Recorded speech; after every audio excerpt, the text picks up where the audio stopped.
Grace Lancers clinched the Crossroads again for the third time, and the entire country starts talking playoff basketball. Cascade Hoops Talk starts right now.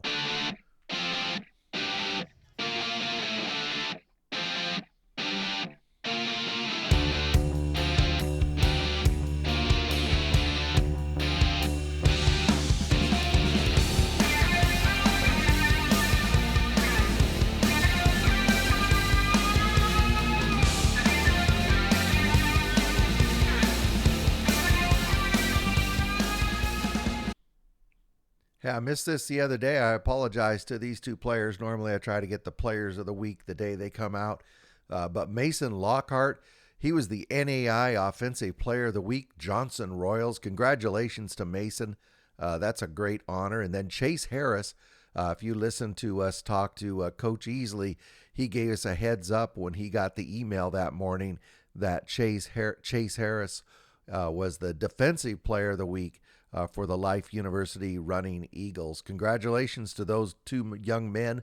What an honor to be chosen out of all the players in the NAI across the country. Also, congratulations to Ian Scott. Somebody at Grace College did some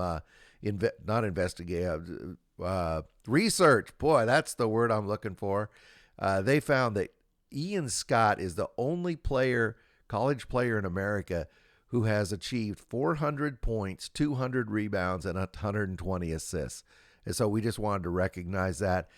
This is a player that I kind of fell in love with this guy's game about 2-3 years ago. He's very explosive, good guy. But the number that really jumps out to me is that 120 assists. So when he gets a lot of attention, he can get rid of the ball. But this guy is super athletic. Hey, let's jump into the GPAC. Almost said the Crossroads.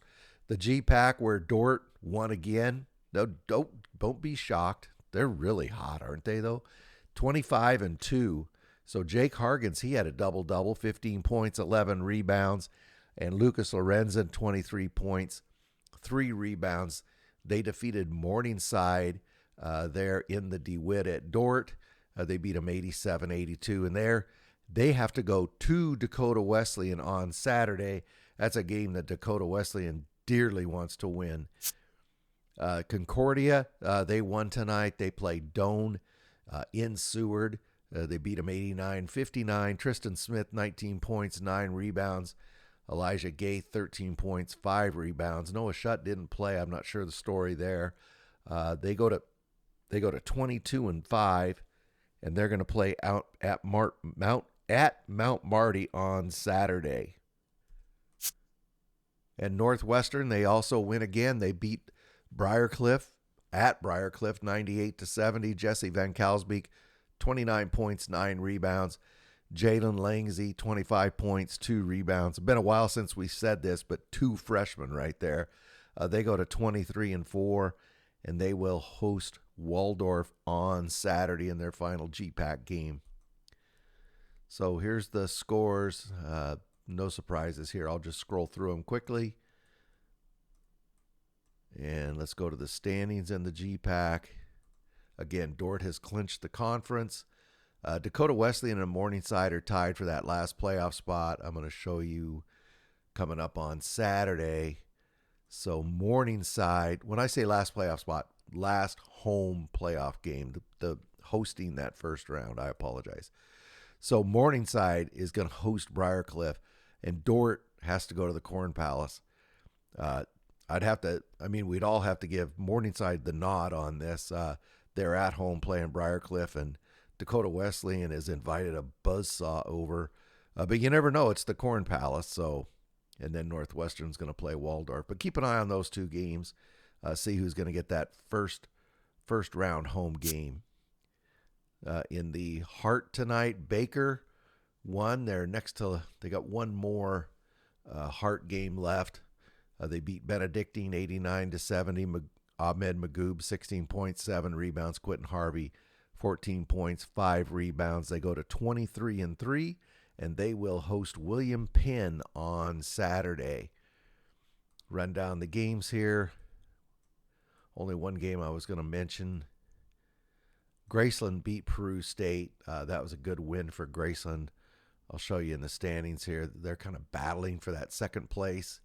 That's more bragging rights than anything. But see, it gave Graceland some breathing room there. Mid-American Nazarene is still battling for that home spot, but it looks like Park probably hang on to it. So on Saturday, William Penn is at Baker. These are mostly momentum games. Clark is at Peru. Teams want to win going into the playoffs, and then Graceland at Mid-American Nazarene. And I know Mid-American Nazarene really would like to start the playoffs at home. The hopes are dimming, but they definitely want to beat Graceland at home on Saturday. Going over to the Crossroads, where we actually had some action tonight in the standings. So Bethel, they fell at Spring Arbor. Spring Arbor's been quite the spoiler this season. I guess you go from struggling to spoiler to contender. And Coach Cottingham, I think this year you're officially in that spoiler category so far. Travis Grayson, 22 points, 2 rebounds, 6 assists. Gabe Newhoff, 19 points, 9 rebounds. So Bethel goes to 20-7, and they're going to host Taylor on Saturday. Grace College, they defeated St. Francis, a really good game, but it was in Winona Lake, and Grace won this. Ian Scott, 22 points, 2 rebounds.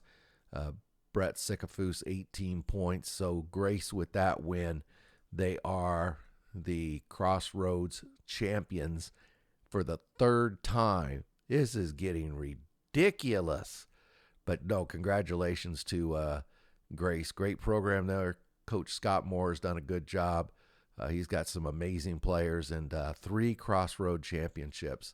They're going to be at Mount Vernon Nazarene on Saturday. Huntington, they beat Taylor. It took overtime, but they got them. They were at Upland tonight, and going into Taylor's not always an easy trip, but Huntington took care of business. They defeated Taylor 92-84. Landon Jordan, 16 points, 16 rebounds. That a big boy double-double. Lane Sparks, 32 points, 11 rebounds. Lane Sparks has been so good for Huntington this season. So they're going to host Goshen on Saturday. They're 21-6. Let's look at the rest of the league. I went through almost all of them in the top 25. Here's the rest of the scores. Indiana Wesleyan beat Goshen. Okay, so Grace has won the conference. Not a lot of drama except for right here, Spring Arbor and St. Francis, again, battling for that first round, a home playoff spot. So let's look and see this weekend. Several games I've circled here. Marion is at Indiana Wesleyan. Indiana Wesleyan they've been playing pretty well. They want to get on a roll going into the playoffs. Taylor at Bethel, same thing for both those teams. Bethel does not want to go into the playoffs with a 2-game losing streak. And then Spring Arbor and St. Francis, look here. Whoever wins that game is going to play a home playoff game to start the playoffs. Florida Memorial, they fell to Kaiser tonight, 75-57. So Florida Memorial, they go to 22-6, and they are now awaiting the playoffs. They've played their allotted 28. We'll get to that when we get to Kaiser. Ave Maria, they won tonight. They played St. Thomas at St. Thomas, beat them 87-72. Miles Montecourt, 16 points, 5 rebounds. Nick Filchner, 17 points. They go to 21-6, and they're going to host Southeastern on Saturday. So Kaiser, as we said, defeated Florida Memorial. Vince Miskowitz, 16 points, 12 rebounds. One of the most effortless high stat guys, if that makes sense, in the country. Doesn't really look like he's doing that much, but you look at the stat sheet at the end, he's got 20 points and 17 rebounds. Tyron Payne, he had 19 points, 4 rebounds. Kaiser goes to 23-4, and they're going to host Coastal Georgia on Saturday. I'm not sure if anybody's going to catch him at this point. Here's the rest of the scores. New College, that's a team I've been following the first year out. In the NAI, they're going to end up around 500, but tonight they fall to Warner. Let's look at the standings. So right now, Kaiser has a game up on Ave Maria. I know everybody at Ave Maria probably doesn't want me to say that Kaiser has a leg up, but doesn't matter but what I say. I don't know anything anyway. So the game's coming up this weekend. You can see the standings right there. The game's coming up this weekend. Southeastern's at Ave Maria. Coastal Georgia is at Florida. And then Warner and Weber International. Warner is kind of battling for this spot right here. I don't know what the tiebreaker is between Ave Maria and Kaiser. I should. But they could still end up tied. Let's jump down to the Appalachian. University of Pikeville. They defeated Kentucky Christian tonight, 97-69. Jaden Rigdon, he had 23 points, 3 rebounds. L.A. Walker, 20 points, 2 rebounds. They go to 22-5, and they're going to host Columbia International on Saturday. The whole conference was in action tonight. No surprises. The Brian Johnson game got postponed. I'm not sure what that was about. That's kind of a big game. So let's look at the standings. Pikeville is still in control. They got 2 games up in the win column, but CIU's got a couple games yet left to play. And Johnson, you see there, so do they. The way this works, these guys play a semifinal to get, and then whoever wins those 2 games goes with these 6 teams to make an 8 tournament, a tournament of 8. This Bluefield CIU game is supposed to happen on Thursday, but on the NAI page it says postponed. But CIU still has 2 league games, so I'm a little confused about what that's about. On Saturday, CIU is going to be at Pikeville. That's going to be a big game. Johnson at Union. Why is that big? Is because Union is trying to dearly hang on to that last playoff spot. In the Chicagoland, only 1 game surprised me. Olivet, not a surprise, but Olivet Nazarene beat Indiana South Bend. Olivet Nazarene's been trying to break into this upper quadrant here, gets a home game in the first round. That's why it's kind of a big deal. So they're battling for it, but they're probably going to run out of time here. On Saturday, you can see Trinity Christian at St. Ambrose. These are teams battling for the last playoff spot. They're battling to not have their season end. St. Francis, St. Xavier, this is a big, big game. And then Viterbo is battling St. Francis here for that spot. And then Indiana Northwest is trying to maybe get a 2nd seed or maybe catch St. Francis. In the KCAC tonight, not everybody played, but quite a few games. You can see the scores there. Bethel won, but that didn't finalize, so doesn't show in the standings. Friends won. That was huge for Friends. So Oklahoma Wesleyan still has a half game up on Friends. Bethel now is 15-6, so they got a little bit of breathing room over St. Mary. And then Evangel and Sterling. Evangel, I think, has the upper hand with 1 less loss in the loss column. Oklahoma Wesleyan is going to play Evangel on Thursday, and St. Mary and Ottawa are playing. So those are key games that could make a difference in the standings going into the playoffs.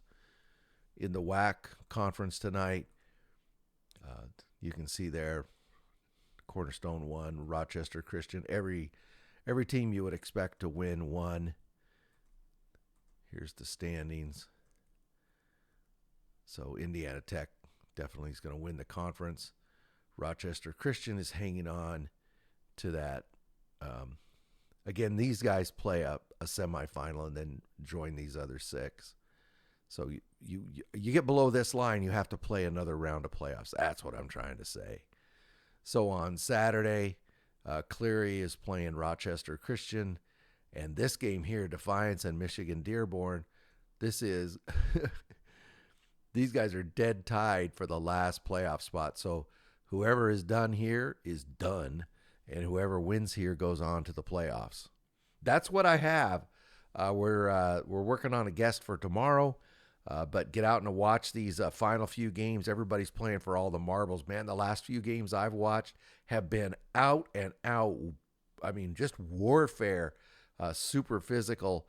And it's just really fun basketball. And it won't break you either, because I don't know if you know this or not, but NAIA basketball is the best entertainment value in America. Thank you very much for supporting our podcast. Please like and subscribe. Get out to your local NAIA school, because NAIA basketball is the best entertainment value in America.